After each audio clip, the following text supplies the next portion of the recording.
सात खुशनसीब आदमी कौन है? कयामत के दिन के बारे में नबी करीम सल्लल्लाहु अलैहि वसल्लम ने इरशाद फरमाया कि उस दिन तमाम लोगों को जमा किया जाएगा। हर शख्स अपने आमाल के बकद्र पसीने में डूबा हुआ होगा। किसी का पसीना पांव तक, किसी का पेट तक, किसी का मुंह तक आया होगा। उस दिन के बारे में कुरान पाक में आया है कि जिस दिन आदमी अपने भाई से, अपनी माँ से, अपने बाप से, अपनी बीवी से और अपनी औलाद से भागेगा, क्योंकि उनमें से हर एक को उस दिन अपनी ऐसी फिक्र पड़ी होगी कि एक दूसरे का होश नहीं होगा। सात खुशनसीब लोग।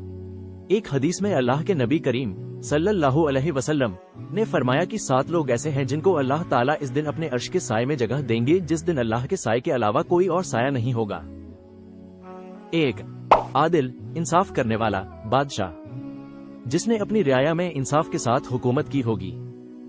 2. नौजवान, जिसने अपनी पूरी उम्र अल्लाह ताला की इबादत में गुजार दी। जवानी ऐसी होती है कि जिस्म ताकत से भरा होता है और दिल में बड़ी तमन्नाएं होती हैं। इंसान का दिल उसको ख्वाहिशें पूरी करने को कहता है और इसी का शैतान पूरा फायदा उठाता है और गलत कामों में लगा देता है।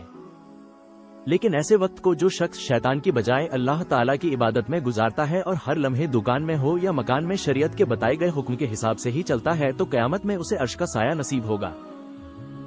3. वो शख्स जो मस्जिद से दिल लगाए रखता है, यानी नमाज के वक्त का ख्याल रखता है। दुनिया के कामों में लगकर भी वो नमाज से गाफिल नहीं होता, बल्कि दुनिया के कामों को इस तरह पूरा करता है कि नमाज अदा करने में ये काम रुकावट न बने। 4. वो 2 लोग जो अल्लाह ताला के लिए दोस्त बने, यानी वो लोग जो अल्लाह के वास्ते आपस में दोस्ती और मोहब्बत रखते हैं। जब मुलाकात होती है तो उनकी बातचीत ऐसी होती है कि दीन के काम को आगे बढ़ाया जाए, और जब जुदा होते हैं तब भी इसी हाल में होते हैं, दीन का काम अंजाम दिया जाए। 5. वो शख्स जो जिना, बदकारी करने से बचे, जिसको कोई हसीन व खूबसूरत औरत गुनाह करने के लिए बुलाए और वह ये कहकर उस औरत के पास न जाए कि मैं अल्लाह से डरता हूँ, यानी अल्लाह का इतना डर कि मौका मिलने के बावजूद भी गुनाह करने से बचे।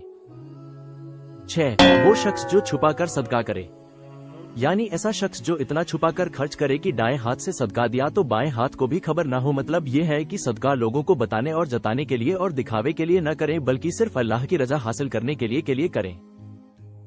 7. वो शख्स जो तन्हाई में अल्लाह को याद करके रोए, वो शख्स जो जब भी अकेला होता है तो अल्लाह ताला की बढ़ाई और एहसान को याद करके रोता है, या अपने गुनाहों को याद करके रोता है और अल्लाह से माफी मांगता है।